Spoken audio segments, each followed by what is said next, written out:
अस्सलाम वालेकुम। आज मैं आपको ना गुजरात के कब्ज़ा ग्रुपों के मतलब कुछ बताना चाहता हूँ।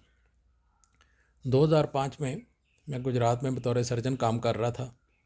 वहाँ के सरकारी जो हॉस्पिटल है, अज़ीज़ पट्टी शहीद हॉस्पिटल उसका नाम है। तो वहाँ पे हमने जलालपुर जट्टा साथ ही जो टाउन है वहाँ पे हमने 3 कनाल जगह ख़रीदी।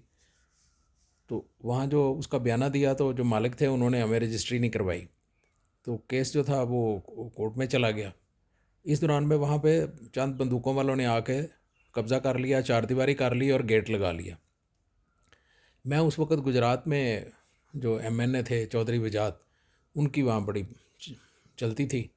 मैं उनके डेरे पे चला गया। नत्थ हाउस उनकी एक जगह है वहाँ पे वो पंचायत लगाते थे और कचहरी लगती थी और वहाँ पे लोग सैकड़ों की तादाद में आते थे उनसे करने के लिए शिकायतें वगैरह। जब हमारी बारी आई तो हम भी अंदर चले गए। मैं अपने कोई साथियों को लेके वहाँ गया हुआ था। जब अंदर गए तो मैंने उनको अपनी रुदात सुनाई, अपना तारफ़ करवाया। तो मुझे कहते हैं, जी डॉक्टर साहब किन्ने तुहाड़ी ज़मीन ते कब्ज़ा किया। तो मैंने ना मुस्करा के उनकी तरफ देखा। सामने ही वो खड़े थे जिन्होंने कब्ज़ा किया था। मैं कहा, सर ये आपके सामने ही खड़े हैं। तो वो उनको कहते हैं, ओए मुंडियो क्यों किया जे कब्ज़ा डॉक्टर साहब की जगह के उत्ते। वो आगे से कहने लगे, सर साढ़े कमी बैठे सन जी इन्हां दियां ज़मीनां दे उत्ते, डॉक्टर साहब ने चुੱਕ ज़मीन खरीदी है तो जी वो साड़ा तो कमियां दा पहले हक हुंदा जिहड़े उत्ते बैठे होण। मुझे वजाद साहब कहते हैं, ਉਹ डॉक्टर साहब ਅਸੀਂ ਵੀ ਇਹੋ ਜਿਹੀਆਂ ਜਗ੍ਹਾ ਲੈਂਦੇ ਲੁੰਦੇ ਰਹਿੰਦੇ ਹਾਂ ਤੇ ਤੁਸੀਂ ਇੰਜ ਕਰੋ कि ਇਹਨਾਂ ਨਾਲ ना को ले दे के काम मुकाओ।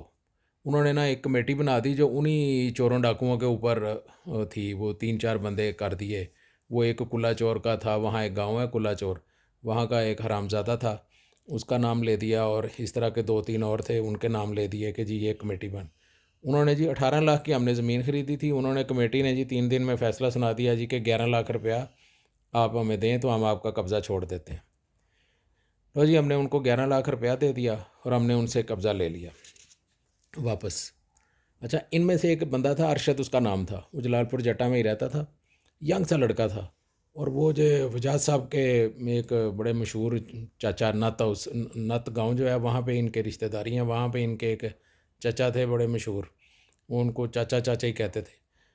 उनका वो दामाद था, तो इनका तकरीबन करीबी रिश्तेदार हुआ। उसने जब ये कब्ज़ा हुआ था तो मैं उसके पास गया था। तो उसने उसने हाथ उठा के ना आसमान की तरफ, दोनों हाथ लिटरली ऐसे उठाए, दोनों हाथ। तो उठा के कहता है, ला इलाहा इल्लल्लाह मुहम्मद रसूल, पूरा कलमा पढ़ गए, ला इलाहा इल्लल्लाह मुहम्मद रसूलुल्लाह। डॉक्टर साहब मैं थोड़ी ज़मीन ते कब्ज़ा नहीं किया। मैं चुप करके थाने चला गया था। वहाँ जाके मैंने एफआईआर करवा दी थी। तो हुआ ये कि वो ज़मीन हमने वापस ले ली। तो उसके बाद जब वापस ले ली तो उसके तकरीबन महीने बाद ही मेरा कहीं हाथ पड़ा। तो मैंने कहा कि इस बगैरत से बदला लेना चाहिए। तो वो जब पता कराया तो पता चला जी वो तो मर गया। तो मैंने जिस बंदे से पता करवाया, मैंने कहा उसको क्या हुआ। तो वो बीओ वाली एक गांव है वहाँ पे, वहाँ के शाह साहब थे, बड़े अच्छे आदमी थे। उनके ज़रिए हमने इनको पैसे दिए थे। तो वो कहने लगे, कहते हैं जी डॉक्टर साहब ਤੁਹਾਡਾ कलमा उन्होंने लड़ गया।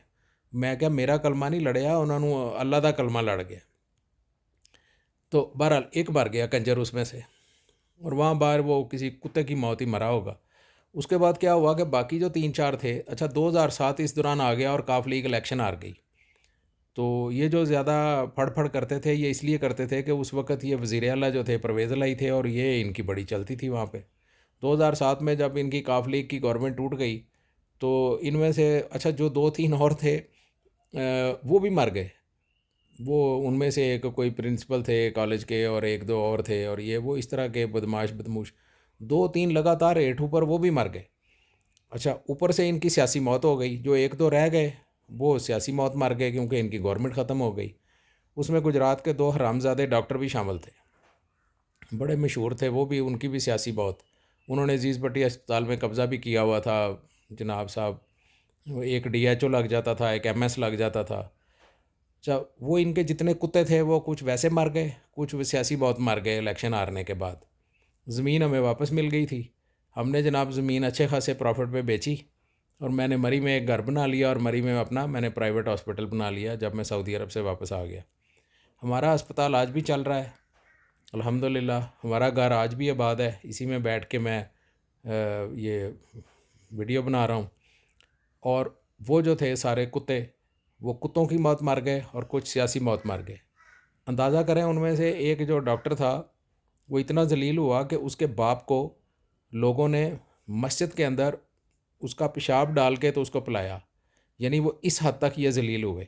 और जब इनके इलेक्शन हार गए ये लोग, तो इनके जो इस तरह के कुत्ते बदमाश थे, वो उन्होंने लोगों के ज़मीनों पे बड़े कब्ज़े किए हुए थे। लोगों ने उनके कुछ उनमें से जेलों में चले गए, उनके घरों पे जाके हमले हुए। कुल्ला चोर वाला एक हरामज़ादा था, उसके घर पे हमला हुआ, उसकी बेटियों, बीवियों और इस तरह के जो बाकी रिश्तेदार औरतें थीं, लोगों ने उनको गिरेबानों से पकड़ के बाहर घसीटा और सड़क पे फेंका उनकी औरतों को।